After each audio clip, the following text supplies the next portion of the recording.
ओम श्री सद्गुरुदेव भगवान की जय। मानस बोध भाग 2 प्रथम सोपान। गुरहि प्रणाम मनहि मन कीन्हा, अति लाघव उठाय धनु लीन्हा। दम केव दामिन जिमि जब लयऊ, पुनि नभ धनु मंडल सम भयऊ।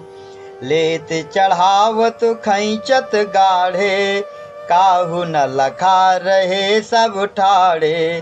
तेहि छन राम मध्य धनु तोरा, भरे भुवन धुनि घोर कठोरा। पहले जो राजा लोग अन्य इष्ट देवों का सहारा लेकर धनुष उठाने गए तो नहीं उठा पाए। अब राम ने गुरु को प्रणाम किया और उठा लिया। तो यह धनुष उठाने का मतलब ध्यान की अवस्था में जाने से है। यह योग की उच्च अवस्था है। ध्यान की पूर्णता गुरु की कृपा से उनके द्वारा बताई गई युक्तियों से ही संभव होती है।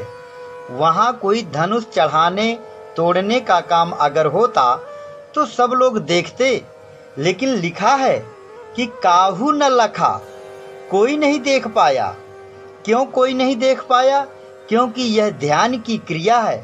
साधक के अंदर की बात कोई कैसे जानेगा? लेत चढ़ावत खैचत गाढ़े, काहू न लखा रहे सब ठाढ़े। जब साधक इस प्रक्रिया को लेता है अर्थात योग का आश्रय लेता है तो कोई दूसरा नहीं जान पाता।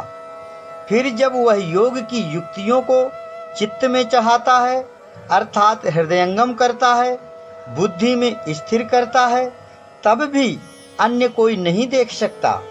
और जब अपने चित्त को बाहर से खींचकर अंदर अपने ध्येय में लगाने का प्रयत्न करता है, तब भी कोई उसके अंदर की प्रक्रिया को नहीं जानेगा। ऐसी यह अंदरूनी प्रक्रिया ध्यान की चलती है। बाहर से मतलब कुछ रहता नहीं।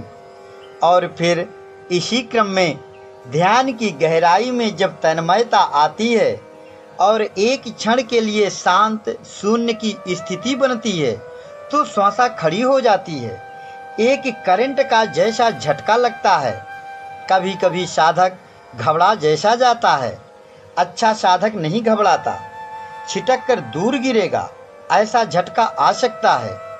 जिसे आत्मा का यह करंट मिला कि मानो हमेशा के लिए संसार से उसके चित्त का विच्छेद हो गया, यह भवचाप टूट गया, तो उस समय एक क्षण के लिए साधक के अंदर एकाएक चमत्कार जैसा घटित होता है। हलचल सी आती है शरीर स्तर पर। वही यहाँ लिखा है, भरे भुवन घोर कठोरव, रविवाजी तजी मारग चले। चिक्करहि दिग्गज डोल महियहि, कोल कूरम कलमले। लेकिन अंदर ही अंदर अपार शांति और आह्लाद की अनुभूति होती है। उसी का वर्णन आगे इस रूप में किया गया है कि बाजे नभ गह गहे निशाना, देव बधू नाचहि करि गाना। बरसहि सुमन रंग बहुमाला, गावहि किन्नर गीत रसाला। ऐसा वातावरण बनता है हृदय आकाश में। फिर साधक का दर्जा यहीं से दूसरा हो जाता है। उसमें योग शक्ति का संचार हो जाता है। सीता उसे वरण कर लेती है तत्काल। टूटत ही धनु भयउ विबाहु। साधक में क्षमता आ गई। अब उसकी दुनिया बदल गई। उसके बाद प्रकृति के दायरे से निकल जाता है साधक। प्रकृति रूपी परशुराम अब प्रमाणित कर देगा, तब सही मान लिया जाएगा और विधिवत वरण हो जाएगा। प्रकृति परीक्षा लेती है परशुराम के रूप में। सुनहु राम जेहि शिव धनु तोरा, साहस बाहु सम सोरि पुमोरा। सो बिल गाव बिहाय समाजा, न तुम्हारे जई हई सब राजा। सुनि मुनि बचन लखन मुस्काने, बोले परशु धरहि अपमाने, बहु धनु ही तोरी ही लरिकाई, कबहु न असरिस कीन गोसाई। परशुराम के गुरु शंकर का यह धनुष राजा निमि के पास था। नियम ही निमि है। जिस साधक ने नियम से साधना करना शुरू किया उसे ध्यान पकड़ में आ जाएगा, ध्यान रूपी धनुष मिल जाएगा। फिर साधना की प्रक्रिया पकड़ में आ जाएगी और उसमें लगाव बन जाएगा, तो उसे योग रूपी जनक यह लड़का पैदा होता है। ऐसी यह योग साधना की शैली है। यह किसी धनुष की कहानी नहीं है, और यह परशुराम है प्रकृति, जो राम लक्ष्मण का दम बिगाड़े दे रहा था। लेकिन विवेक साधक का जब तन कर खड़ा हो जाता है, लक्ष्मण रूपी विवेक, तब फिर प्रकृति का प्रकोप ठंडा पड़ जाता है। राम की तरह साधक में क्षमता, गंभीरता होना चाहिए, जो काल चक्र अथवा प्रकृति के प्रभाव को धैर्य के साथ हटा सके। बाकी जो कमजोर साधक अर्थात डरपोक राजा थे, उनका क्या हाल था परशुराम के सामने कि देखत भृगुपति वेश कराला, उठे सकल भय बिकल भुआला, पितु समेत कहीं कहीं निज नामा, लगे करन सब दंड प्रणामा। मारे भय के कांप रहे हैं सब। यही हाल होता है कमजोर साधकों का। जब बाधाएं सामने आती हैं तो साधक घबरा जाता है। जिन साधकों में ज्ञान की गंभीरता है, विवेक में तेजस्विता है, आत्मविश्वास से युक्त है और गुरु की छत्र छाया में है, उनसे प्रकृति रूपी परशुराम को पराभूत होना पड़ेगा। क्योंकि सत्य और असत्य के झगड़े में असत्य कितना भी प्रबल हो तो भी सत्य का पक्ष धीरे धीरे ताकतवर होता जाएगा और अंत में असत्य को सत्य से हारना पड़ेगा। इसलिए यह ऐसा रास्ता है कि इसमें डटना पड़ेगा। बातें करते रहने से कुछ मिलता नहीं इसमें। इसलिए लक्ष्य रूप में मार निशाना, वृथा बिलोवे थूक, करावे क्यों जग में हासी। थूक बिलोने का मतलब बातों में लगे रहने से है। साधक को बातों में न लगे रहकर अपने लक्ष्य को पाना चाहिए। साधना करके अपने लक्ष्य को पाना चाहिए, स्वरूप में स्थिति बनाना चाहिए। यह मानव तन साधन का धाम है, इसलिए यह शरीर ही मुख्य है। जब इसमें भगवान की आराधना होने लगती है तो फिर इससे बड़ा न साकेत है, न स्वर्ग है, न वैकुंठ है। ये सब यहीं अपने अंदर मिल जाते हैं। शास्त्रों में जनक की बड़ी महिमा है। बड़े बड़े ऋषि उससे मिलने जाते थे। इसका अर्थ है कि योग के बिना इस रास्ते में काम नहीं चलता। जनक कहते हैं योग को। योगारूढ़ हो गए तो यह साधना की ऊंची अवस्था है, बैचलर डिग्री है। योग प्रक्रिया मिल जाती है तो फिर आगे बिना किसी दिक्कत के साधक निकल जाता है। उसमें क्षमता आ जाती है। जैसे बीए जिसने कर लिया उसे एमए करने में दिक्कत नहीं होती, ना भी करे तो भी ठीक है, स्नातक तो हो ही गया। तो अब यहाँ तक पहुँचने के बाद साधक की परीक्षा लेने परशुराम के रूप में प्रकृति आ जाती है। यह स्थूल अनुगत चेतन का प्रतिबिंब जो शंकर है उसका प्रतिनिधि है। यह क्षत्रियों को मार मार कर नष्ट कर देता है। क्षत्रिय उन साधकों को कहते हैं जो सद्गुणों और दुर्गुणों के युद्ध को लड़ रहे हैं अपने अंतःकरण में। ऐसे साधकों को यह प्रकृति हर तरह से परेशान कर देती है। लेकिन राम ज्ञान और विवेक लक्ष्मण के सामने प्रकृति का वश नहीं चला। परीक्षा में सफल होने के लिए साधक में ज्ञान विवेक परिपक्व होना चाहिए। परशुराम कहता है, भुज बल भूमि भूप बिनु कीन्ही, विपुल बार मही देवन दीन्ही। अनेक बार पृथ्वी को क्षत्रिय विहीन कर दिया है, तमाम साधक जो साधना करते हैं यहाँ वहाँ उन्हें साधन से पतित कर देती है प्रकृति। उनके पास जो थोड़ी बहुत ईश्वरीय आधार रूप स्टेट है उसे छीन लेती है यह परशुराम रूपी प्रकृति। और जो साधक साधना में आगे बढ़ गए हैं, ब्रह्म पद को प्राप्त कर चुके हैं, उन्हें ब्राह्मण कहा जाता है। प्रकृति उन्हें साधना संपन्न बना देती है। ऐसे साधकों को प्रकृति हेल्प करने लगती है। और यह भी अर्थ है इसका कि ढोंगी या बनावटी भक्त साधकों में कोई दम तो होता नहीं है। वही हैं ये जिनकी पोल पट्टी खोल देती है प्रकृति। और उनकी सब भूमिका जो बनाए थे वे लोग, उसे लेकर यह प्रकृति रूपी परशुराम उन साधकों के गुरुओं के आगे रख देती है कि यह देखो अपने चेलों की करतूत। लेकिन सही साधना की गतिविधि को पकड़कर चलने वाले साधक का यह प्रकृति कुछ नहीं बिगाड़ पाती और अंततः अनुकूल हो जाती है।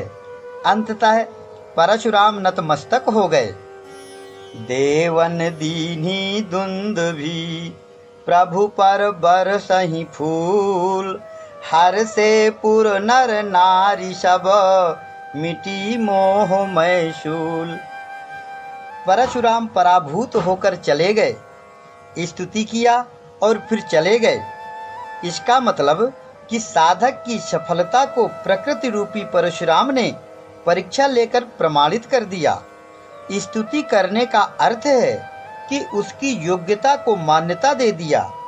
तो जब यह हो गया, साधना की उच्चतर श्रेणी मिल गई, तो साधक के शरीर के अंदर खुशी आती है, उल्लास आ जाता है। अंदर के सारे अवयव आह्लाद पूरित हो जाते हैं। इंद्रियों में रहने वाले देवता सब खुश हो जाते हैं। जितने कोष्ठक, नाड़ियाँ, हार्मोन्स हैं, उन सब में खुशहाली आ जाती है। और मिटी मोहमय शूल, मोहमय यह जो संसार जनित दबाव बनता रहता था मन के अंदर, अब ध्यान जनित आनंद से वह मिट गया। अब आत्मिक संपर्क हो गया, आत्मा का स्पर्श मिल गया। उस करंट के छू पाने से मोहमय पूर्व संस्कार जलकर भस्म हो गए हैं। इसलिए वह पहले वाली दीनहीन अवस्था अब नहीं रहेगी। ध्यान की पूर्णता साधक जब प्राप्त कर लेता है और एक रसता के आनंद में डुबकी लगा लेता है, तो वह पीछे संसार की ओर मुड़कर नहीं देखता, उसी में डूबा रहना चाहता है। फिर वह आगे निकल जाता है, उसकी दुनिया बदल जाती है। अंदर बाहर से उसका रंग ढंग सब बदल जाता है। मस्ती आने लगती है और उसमें अलौकिकता झलकने लगती है। सीता के रूप में उसे दिव्य शक्ति मिल गई है। इस तरह से क्षमता आ जाती है योग साधना से। साधकों को इसी के लिए ध्यान बताया जाता है। मन को समेटकर ईश्वर में लगाने के लिए कहा जाता है कि उन्हें यह क्षमता मिले। उस दिव्य शक्ति को पाने के लिए ध्यान रूपी धनुष को चढ़ाना ही पड़ेगा।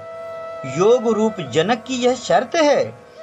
इसलिए ऐसा यह भवचाप है कि इसे तोड़े बिना मामला हल हो नहीं सकता। तो जब यह हो गया तो बस फिर शक्ति सीता मिल जाएगी। जनक के दूत गए, दशरथ को खबर मिली कि विवाह होना है राम का, बारात लेकर पधारें। तो अब आगे विवाह, बारात, सब लोक रीत की बातें आती हैं। साधक को अपनी शैली से इनका मानस अर्थ कर लेना चाहिए। गोस्वामी जी की इस रचना में दोनों तरह की बातें हैं। संसारी समाज के लिए इसमें लोकरीत की बातें भरपूर लिखी गई हैं और साधकों के लिए आध्यात्मिक बातें हैं। शुरू में लिख दिया है उन्होंने कि लोक मत और वेद मत दोनों इसमें लिए गए हैं। लोक वेद मत मंजुल कूला, तो यह दोनों तरह से उपयोगी ग्रंथ है मानस। प्रवृत्ति मार्ग वाले भी इसे अपनाते हैं, इससे लाभ लेते हैं, और निवृत्ति मार्ग वाले साधक भी इससे लाभ उठा सकते हैं, क्योंकि यह मानस है। मन से ही संसार है और मानस की ही साधना है। दशरथ बारात लेकर आ गए यहाँ जनकपुर। अब विवाह के लिए जा रहे हैं विवाह मंडप की ओर। तो वहाँ देवताओं की समाज इस उत्सव को देख रही है। यही विधि शंभु सुरन समझावा, पुनि आगे वर वसह चलावा। देवन देखे दशरथ जाता, महामोद मन पुलकित गाता। साधु समाज संग महि देवा, जन धनु धरे करहि सुख सेवा।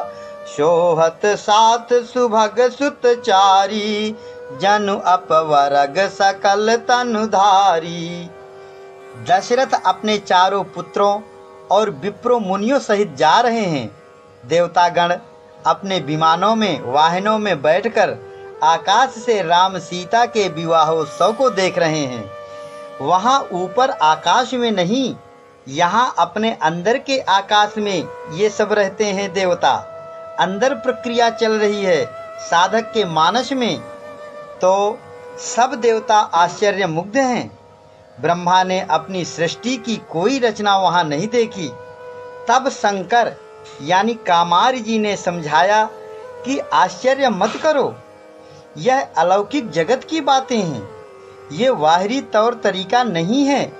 शंकर उस संत को कहते हैं जो कामनाओं से परे हो चुका है।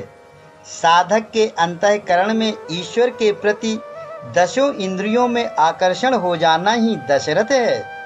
ऐसा साधक जब सांगोपांग रूप में साधना करके क्षमता प्राप्त कर लेता है, उस स्थिति का वर्णन है।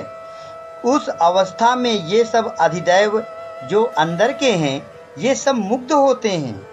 इस अवस्था में साधक वेद विहित आचरण रूप विप्रों के सहित और साधुता के सभी लक्षणों महात्माओं से युक्त रहता है। साधक की यह स्थिति सुखद होती है। राम लक्ष्मण आदि ये चारों भाई ज्ञान विवेक सब स्वर्ग अपवर्ग के रूप में मानो साधक को मिल गए हैं। यही सुख के केंद्र हैं, ये लक्षण ही सुख के मूल हैं। तो यह सब साधक के अंदर आने वाली बातें हैं। बाहर कहीं आकाश में बैल नहीं चलता। कहते हैं बैल शंकर जी की सवारी है। बैल धर्म का प्रतीक है। संत सदैव धर्मारूढ़ रहते हैं। इसी तरह ब्रह्मा का वाहन हंस बताया गया है। विवेकमय बुद्धि का प्रतीक है हंसारूढ़ ब्रह्मा।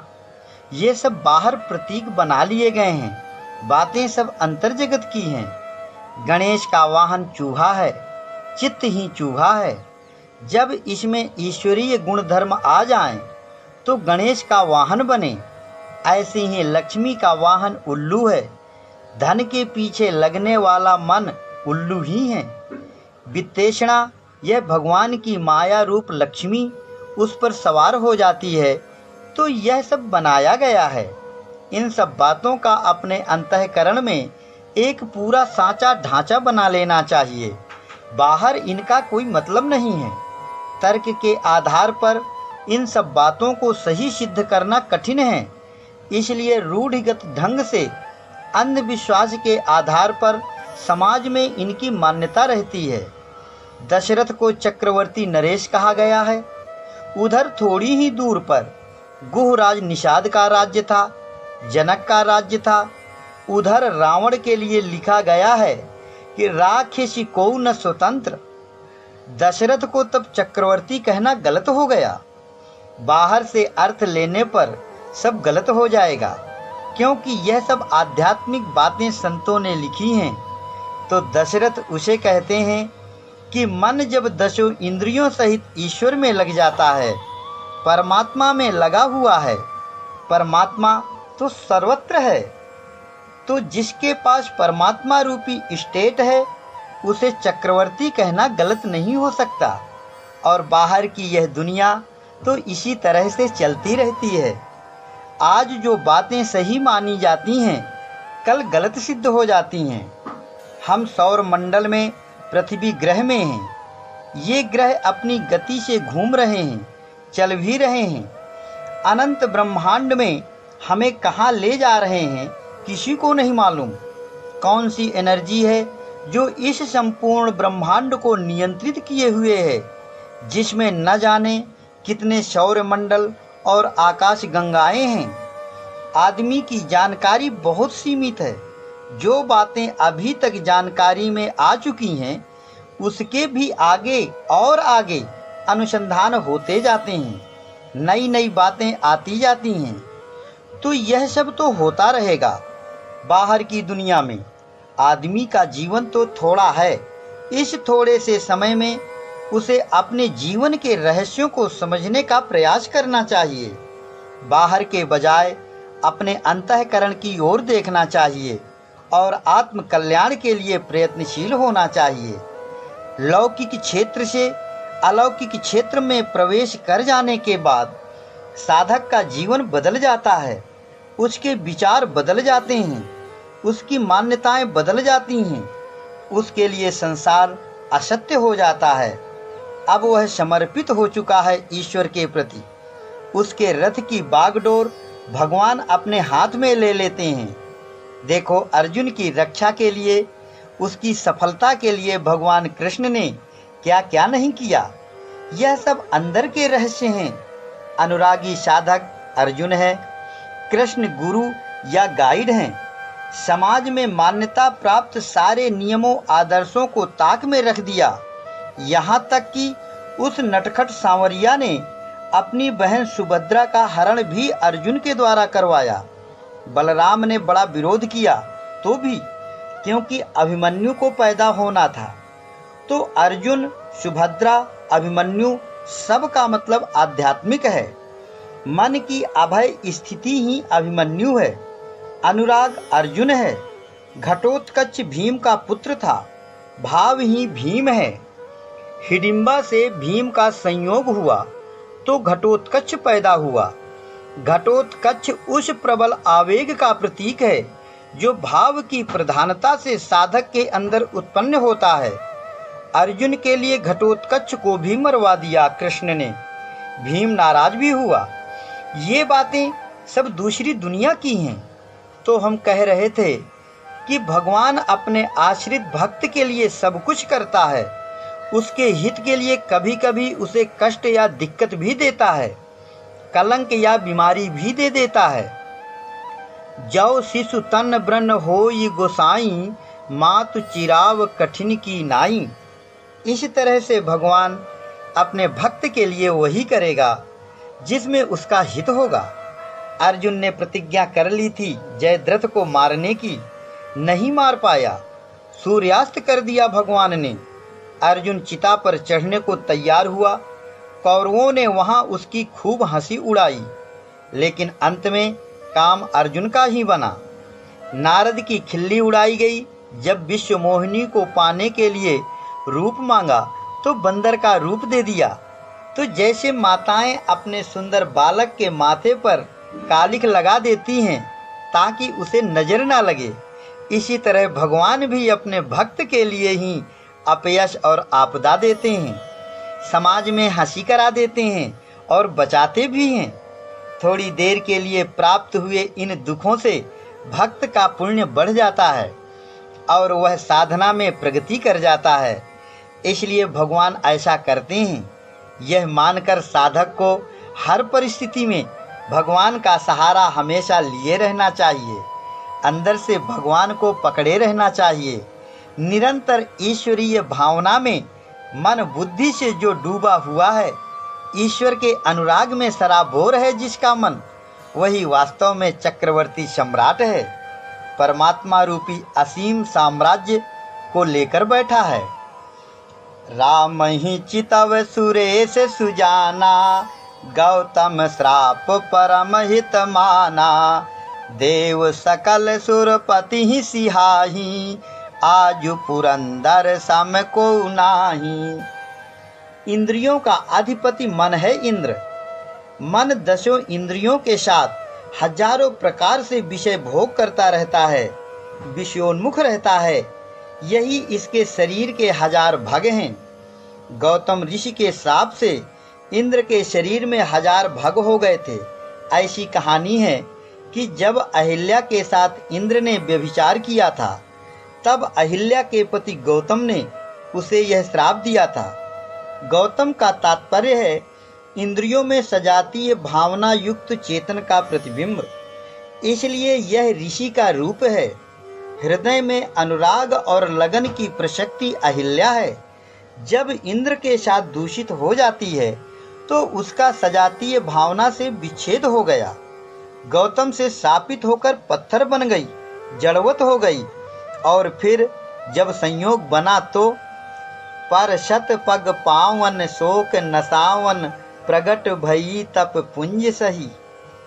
अब वही ईश्वरीय अनुरागमयी लगन जो थी और विषयी मन के संपर्क में कदाचित आ जाने से स्तंभित पड़ी थी साधक के हृदय में, पुनः समय आने पर भगवान के चरणों का स्पर्श इसे मिला तो उसमें चेतना आई।